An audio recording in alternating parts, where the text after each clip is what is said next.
নাম হচ্ছে কচু। এই কচুগুলো আরো বড় হয়, মোটা হয়, অনেক স্বাদের কচু। ঢাকার ভিতর আসলে এইসব কচু দেখা যায় না, কিন্তু আমরা ঢাকার ভিতরে এমন এক জায়গায় আসছি সেখানে সব কিছু পাওয়া যায়, তা আপনাদের দেখাবো। এটা হচ্ছে কলমি শাক।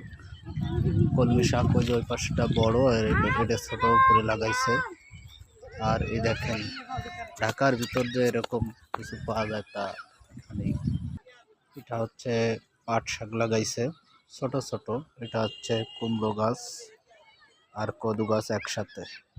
এটা হচ্ছে ডাঁটা শাক, লাল শাক, এক এক জায়গায় এক এক ভাষা বলে, তা আমাদের ওখানে বলে ডাঁটা শাক।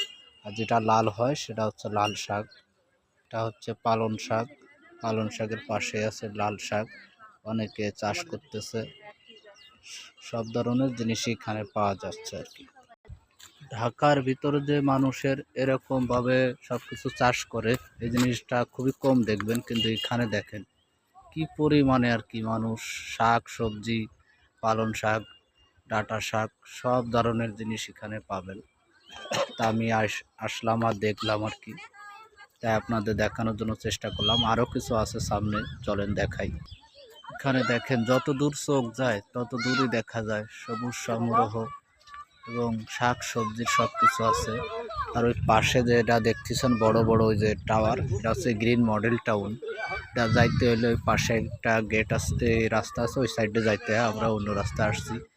মাঝখানে আবার একটা নদী আছে, ওই নদীটার জন্য যাওয়া যাচ্ছে না, মানে নদী বলতে কি খাল, ঠিক আছে। ওই ওই গ্রিন মডেল টাউনটা হচ্ছে বিশাল বড়। ওখানে আমরা কালকে গেছিলাম কিন্তু ভিডিওটা করা হয়নি, দেখেন।